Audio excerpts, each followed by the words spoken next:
سيدنا رسول الله وبعد قال تعالى إن ولي الله الذي نزل الكتاب وهو يتولى الصالحين اللهم انفعنا بالقرآن الكريم سورة الأعراف 196 ആയത്താണിത്. അല്ലാഹു തആല നബിയെ പഠിപ്പിച്ചതാണ് ഇന്ന വലിയ അല്ലാഹ്, എൻ്റെ രക്ഷകൻ ആരാണ്? അല്ലദീ നസ്സലൽ കിതാബ, ഈ കിതാബിനെ ഇറക്കിയ ഖുർആനെ ഇറക്കിയ ആ അല്ലാഹുവാണ് എൻ്റെ രക്ഷകൻ. മാത്രമല്ല, എനിക്ക് മാത്രമല്ല, വഹുവ യതവല്ല സ്വാലിഹീൻ, സാലിഹീങ്ങളുടെ മുഴുവൻ വിഷയങ്ങളെയും മേൽനോട്ടം വഹിക്കുന്നത് അല്ലാഹുവാണ്. സാലിഹീങ്ങളായ മനുഷ്യരുടെ വിഷയങ്ങളെ മേൽനോട്ടം വഹിക്കുന്നത് അല്ലാഹുവാണ്. നബി സല്ലല്ലാഹു അലൈഹി വസല്ലം രാത്രി ഉറങ്ങാൻ കിടക്കുമ്പോൾ ഒരു ദുആ ഓതും. ഒരുപാട് ദുആക്കൾ ഓതിയിരുന്നു. അതിലൊന്ന് ബിസ്മിക റബ്ബി വദഅതു ജംബി വബിക അർഫഉഹു ഇൻ അംസക്ത നഫ്സി ഫർഹംഹാ വഇൻ അർസൽതഹാ ഫഹ്ഫദ്ഹാ കമാ തഹ്ഫദു ബിഹി ഇബാദക സ്സാലിഹീൻ.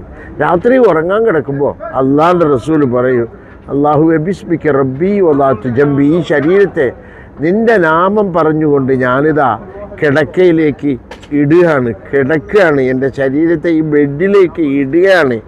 ഓപിക്കാറുഫഹു, നാളെ രാവിലെ ഞാൻ എണീക്കുകയാണെങ്കിൽ നിൻ്റെ നാമം പറഞ്ഞുകൊണ്ടായിരിക്കും ഞാൻ എണീക്കുക. ഇതിൻ്റെ ഇടയിൽ ഞാൻ മരിച്ചു പോകാനും ജീവിച്ചിരിക്കാനും സാധ്യതയുണ്ട്. അപ്പോൾ ഒരു ദുആ, ഇൻ അംസക്ത നഫ്സി ഫർഹ, ഇന്ന് രാത്രിയാണ് അവസാനത്തെ രാത്രിയെങ്കിൽ പഠിച്ചവനെ നാളെ എനിക്കിനി റഹ്മത്ത് ചെയ്യണം, ഖബറിലും സ്വർഗത്തിലും എനിക്കിനി റഹ്മത്ത് ചെയ്യണം. വൈൻ അർസൽതഹ, നാളെ രാവിലെ എൻ്റെ ജീവനെ തിരിച്ചു തന്ന് എനിക്ക് നാളെ രാവിലെ ജീവനെ തിരിച്ചു തന്നുവെങ്കിൽ എന്ത് ചെയ്യണം? ഫഹ്ഫദ്ഹ കമാ തഹ്ഫദു ബിഹി ഇബാദക സ്സാലിഹീൻ, തിരിച്ചു തന്ന എൻ്റെ റൂഹിനെ എന്നെ നീ കാത്തു സൂക്ഷിക്കണം, സാലിഹീങ്ങളെ കാത്തു സൂക്ഷിക്കുന്നത് പോലെ എന്ന് ദുആ ചെയ്ത് കിടക്കുമായിരുന്നു. ബഹുമാനികളെ, നിങ്ങളും ഞാനും ഇത് ഓതിയാലും ഓതിയില്ലെങ്കിലും ഇങ്ങനെ തന്നെയാണ് കിടക്കുന്നത്.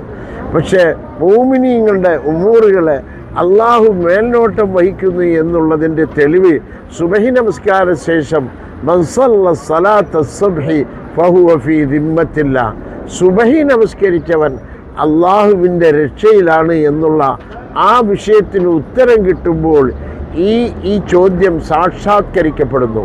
രാത്രി കിടക്കുന്നവൻ, അല്ലാഹുവേ ഇന്ന് രാത്രി എൻ്റെ അവസാനത്തെ രാത്രിയാണെങ്കിൽ എനിക്ക് നീ റഹ്മത്ത് ചെയ്യണം, നാളെ രാവിലെ എൻ്റെ റൂഹിനെ നീ തിരിച്ചു തരുന്നുവെങ്കിൽ നീ അതിനെ കാത്തു സൂക്ഷിക്കണമെന്നുള്ള ആ ദുആ കബൂലാവുന്നത് സുബഹി നമസ്കാരം കൊണ്ട് മനസ്സിലാവും. സുബഹി നമസ്കരിച്ചിട്ടുണ്ടെങ്കിൽ അന്നത്തെ ദിവസം അവൻ അല്ലാഹുവിൻ്റെ രക്ഷയിലാണ്. വഹുവ യതവല്ല സ്സാലിഹീൻ എന്ന് ഖുർആനിൽ പറഞ്ഞത് സാക്ഷാത്കരിക്കപ്പെടുന്നത് സുബഹി നമസ്കാരം കൊണ്ടാണ്. സഹോദരങ്ങളെ, അല്ലാഹു സുബഹി നമസ്കരിക്കുന്നവരുടെ കൂട്ടത്തിൽ നമ്മളെ പെടുത്തട്ടെ. ബഹ്റൈനെയും ഗൾഫിനെയും ഒരുപാട് ആളുകൾ കുടുംബങ്ങൾക്ക് വേണ്ടി അധ്വാനിക്കുന്ന ഈ രാജ്യം അള്ളാഹു കാത്തുരക്ഷിക്കുമാറാകട്ടെ. വസല്ലല്ലാഹു അലാ സയ്യിദിനാ മുഹമ്മദ് വഅലാ ആലിഹി വസഹബിഹി വസല്ലം വൽഹംദുലില്ലാഹി റബ്ബിൽ ആലമീൻ.